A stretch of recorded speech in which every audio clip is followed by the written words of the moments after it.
the .45 caliber Luger, the Gyrojet. These are both ridiculously rare firearms. Now what I've got here today isn't nearly as rare, and it certainly doesn't have any of the quality of either firearm, but it is at least decently uncommon. This is the Cobray Terminator. It's from Cobray Firearms, guys who manufacture an assortment of different firearms, or used to, under various super offensive names like Street Sweeper and, well, the Terminator. And this shotgun is very unique in that it is an open bolt shotgun, right? It's breech loading, open bolt. That in and of itself makes it, you know, very, very uncommon.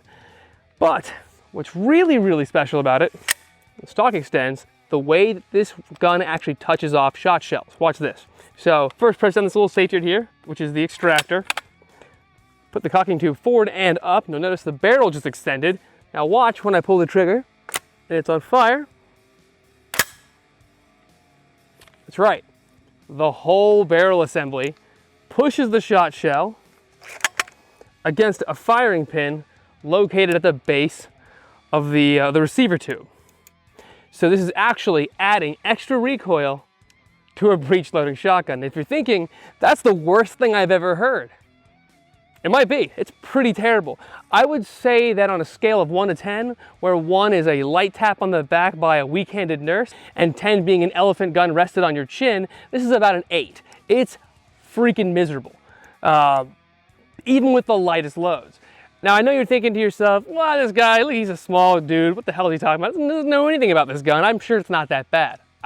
So what I'm going to do is demonstrate how horrific it is.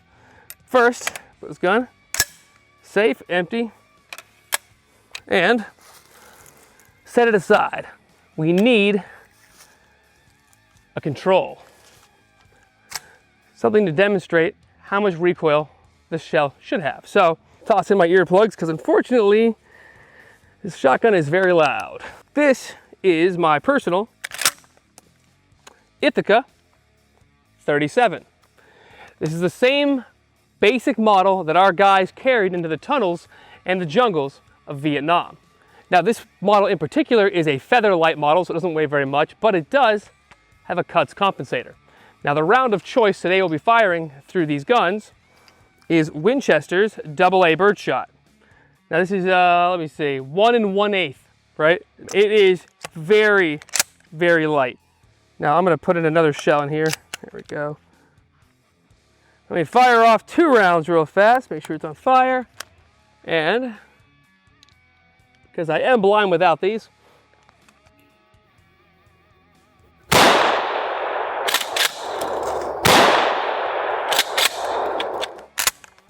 now, clearly, it's not just a little pussycat of a round, but it does actually move me. Now let's try the Cobray. So like I said before, to render it safe to be loaded, press in this little button, pull the assembly forward, turn it to safe. Take a shell, and you basically bubble load one straight into the chamber. When you slide this selector off of safe, a little capture knob or lever pops up and holds the shell in battery, right? Then, the momentum of the entire action traveling rearward will then keep it in the chamber until the entire assembly slides back and strikes the fixed firing pin. Now, like I said, this is birdshot. You'll notice it moves me quite a bit. Now, I'm going to subject myself to that a few more times because, I mean, I saw Ian's review on this gun, which is awesome, mind you, but Ian's little review on it did not show him firing it, which is unfortunate because, God, this thing beats you up pretty good. And that super comfortable welded stamped steel stock feels like you're getting punched in the shoulder every time it fires. Now you'll notice there's not even a real extractor on this, so unless I physically extract the shells, they don't extract. Now that's just birdshot, right? No big whoop.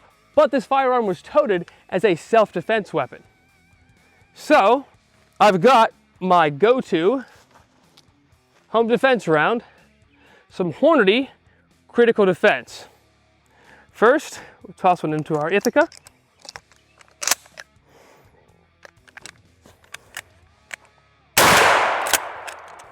Woo! It's no joke. The only thing worse than being behind that round is being in front of it. All right, then let's try this same hard-hitting round, and this is 2 3/4 inch, obviously, double-aught buck, right? 690 bar. This is going to beat the hell out of me. All right.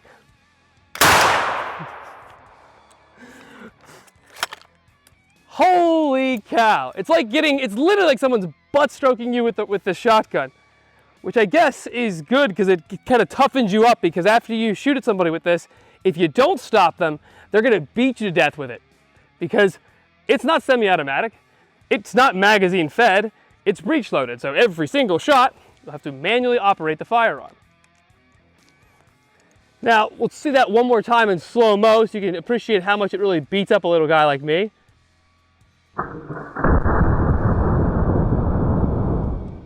But enough of that buckshot. Let's put a few more rounds of this Winchester AA bird shot so we can have some fun with the Terminator. Woo! Now, I've known 300-pound gentlemen who did not like to shoot this firearm even with birdshot. Now, I will say this, it does work, right? And it's under so much pressure, there's no way the shell's not gonna detonate.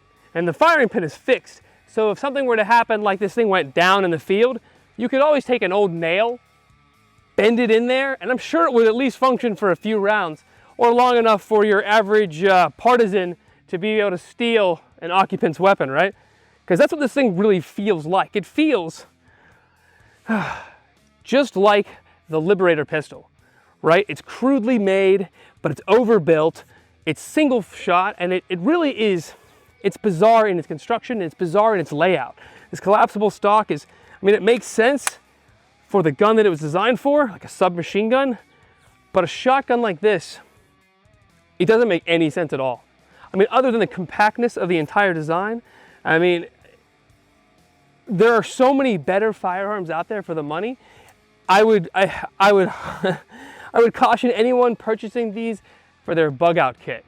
Now, given this company went out of business a long time ago, and they've always been known for making weapons of questionable quality. Some of the Cobray firearms work great, but the vast majority did not.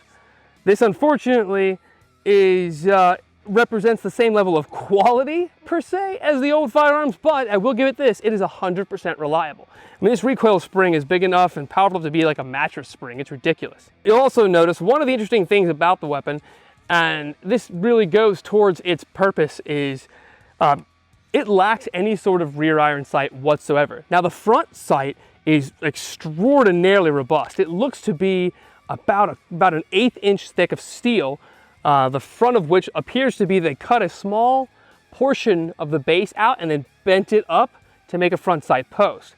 Now, this barrel shroud is partially ventilated over here. I would prefer if the entire thing were ventilated, just because it would cut down on the weight, because this thing, despite being a very simplistic firearm, is ridiculously heavy. It's not something you'd ever want to hike around with you on a hunt or in a bug out situation, but it's better than nothing. Just not a whole lot better than nothing. Some people have told me that the sling loop in the back can function as a rear sight. Those people are dumb and wrong, because there's no way. It is so flimsy, it rotates freely, and if you ever tried to get a cheap cut on this, there's a good chance you'd knock your teeth out. I say this because I'm not going to demonstrate it here, because I almost got my own teeth knocked out. If you fire really powerful loads through this gun, like slugs, the stock can collapse. So imagine, boom, bam. Awful. Not good. Not good for anybody but the dentist. He gets plenty of work. So overall, if I had to rate it, I'd give it about a 3, but I will give it about a 7 in terms of uniqueness and cool factor. I mean, it does look an awful lot like a blaster rifle from Star Wars. It's got a very steampunk look going to it. And special thanks to my buddy Lee Cap for letting me borrow this for the video and for letting me hang on to it for basically forever at this point. Need to return it to you, buddy. And it's a very interesting firearm. Not a whole lot of designs like this, for better or for worse. But I will say this, it's a very interesting period piece, and it shows just what designers would come up with back in the day. Very cool. Thanks, guys. Don't forget to like, comment, and subscribe for more burst reviews. Dry fire practice!